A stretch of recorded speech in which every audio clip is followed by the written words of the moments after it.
Et c'est ça, d'interroger les divas.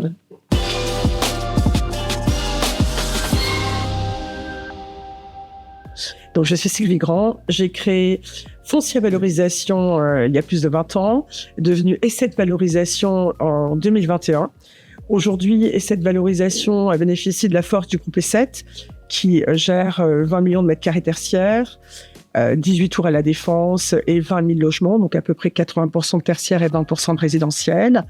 Et cette valorisation bénéficie également de la présence et des implantations de nos agences foncières, qui sont des agences intégrées, donc plus de 400 agences qui représentent 1400 collaborateurs, qui nous permettent d'appréhender les marchés et de nous aider dans la commercialisation des actifs en vente par lot partout en France. Alors oui, l'année 2025 a été une très bonne année. On a revu de beaux portefeuilles sur le marché, on a revu des marketing qui allaient au bout, de nombreuses belles transactions dans Paris de plus de 50 millions d'euros, en retour des investisseurs, de nombreuses offres sur l'ensemble des actifs reposés sur le marché.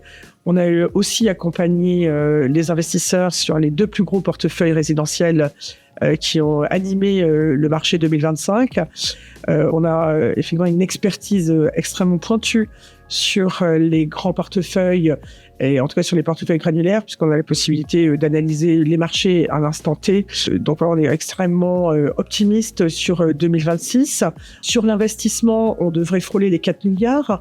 Donc on a aussi une augmentation de plus 22%, avec évidemment quelques deals qui ont glissé sur 2026. On voit sur 2026 également de nombreux portefeuilles, de nombreux actifs sur le marché. On sent l'appétence et à nouveau, ce qu'on attend depuis 3 ans, un retour des investisseurs institutionnels sur le logement, sur la VFA. Donc, je dirais que les indicateurs de ce début d'année sont très positifs, avec une augmentation des deals mis sur le marché, en tout cas un semestre très actif.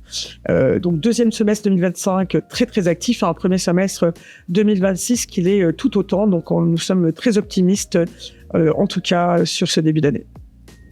Aujourd'hui, Omio nous permet de factoriser notre ressenti, de conforter nos convictions et de sécuriser nos valeurs. Comme je l'ai dit, on travaille beaucoup sur de gros portefeuilles, que ce soit en conseil à l'acquisition, que ce soit en analyse de vente en bloc ou de vente par lot. On a besoin d'avoir une profondeur d'analyse et d'adosser la remontée terrain grâce à notre réseau. Ça nous permet de faire systématiquement des contrôles de cohérence, d'affiner nos prix et d'avoir des valeurs qui sont totalement sécurisées pour nos investisseurs. Je dirais que l'expertise humaine s'adosse à la machine, à Omio, pour derrière délivrer des valeurs, des perspectives, et notamment dans les portefeuilles granulaires qui alimentent le marché. Je pense que c'est un outil indispensable pour rassurer les investisseurs institutionnels, français et internationaux.